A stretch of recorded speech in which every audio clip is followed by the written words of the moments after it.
Damien Barrett and welcome to the 2016 wash-up for the Kangaroos. After two prelim finals, North Melbourne didn't progress further than the first week of September this season, and it appears now that the club is committed to embarking on a rebuild. Matthew Lloyd. Yeah, they need to, Damo. Losing by 10 goals in that first final against the Adelaide Crows just showed where they're at. They were probably 10 goals off the other 7 teams by the end of it, and they need to start all over again. Yeah, we'll delve into that as we talk over the next few moments, but we'll start with a highlight, and for me it was Majak Daw's mark that he took in round 18 against Collingwood. I don't think anyone in the history of this game has got higher. That's a 6'7", 6'8" man who was at full stretch on the shoulders of another man who's about 6'5", taking what I believe to be the mark of the year. Yeah, Joey Danaher will have questions on that, or question you on that, but it was a ripper grab, and yeah, he's improving by the week, Majak. But just, mine is their start. I think winning the first 9, a lot of people saying, can they win the flag? It was fantastic. Then they won 10 of their first 11, but it all came crashing down after that. But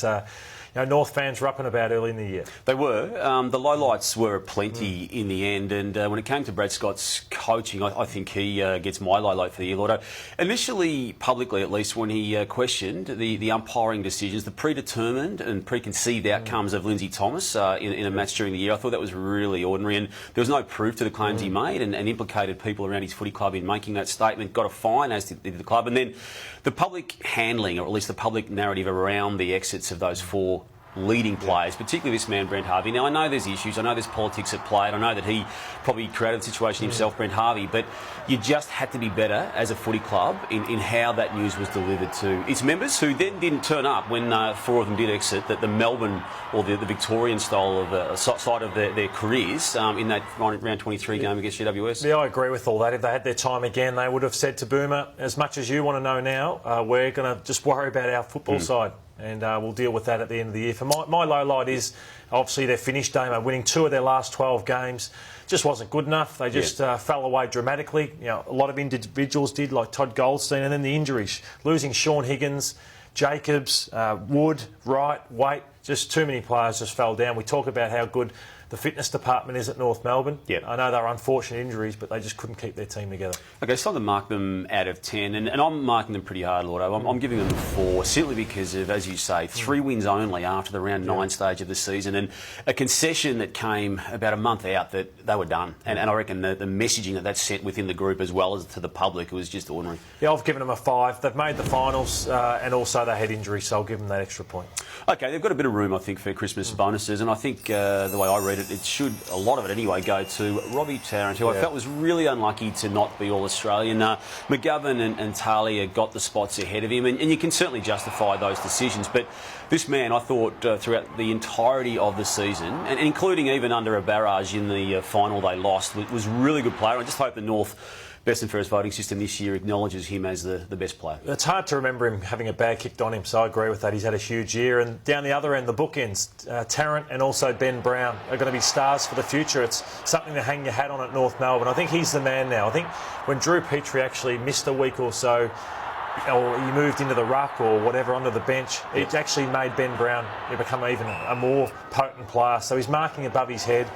He's a beautiful kick for goal. He lost his radar a little bit this year, but he's only going to get better, Ben Brown, as he develops. Okay, chopping block time. There's already been a few names to have found themselves on this block already, but just given the era of change and the winds of change that are now sweeping through the club, I think it's time for Andrew Swallow, and it's been talked about for a good 2 years before now, to just give up the captaincy, not because he's not a good leader, but just that Jack Ziebell, if they're going to rebuild and reset, as they say they're doing, Jack Ziebell, I think, needs to be the man leading the way on that. Yeah, I agree with that. Ziebell, their best man in the final as well. For mine, Aaron Black, can another club take him? I think he's still under contract at North Melbourne, but if you couldn't get a game this year, well, you're never going to get a game. And I just think Majak Daw has gone past him as that second forward with Ben Brown.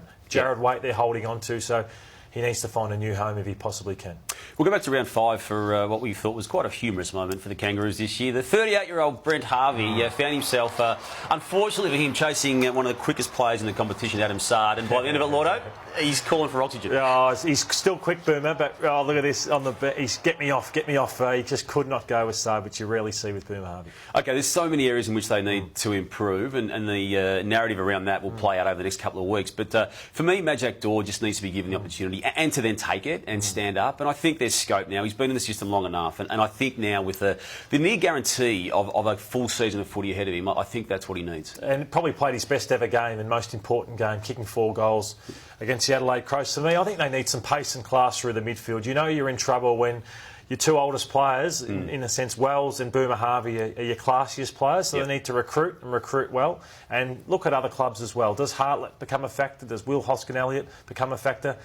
So that's what they need, to add some class and polish to their midfield. OK, 2017 on the back of 2016. I've got them going down, Watto. I can't see them maintaining a finals position next year. Yeah, I'd expect them to win less than 10 games. And if they do things properly with a rebuild, you'd think that they need to win less by giving young kids an opportunity, not going to older players. So, yeah, I think they'll go down as well.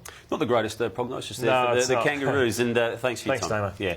And that was the wash-up for North Melbourne Football Club in 2016.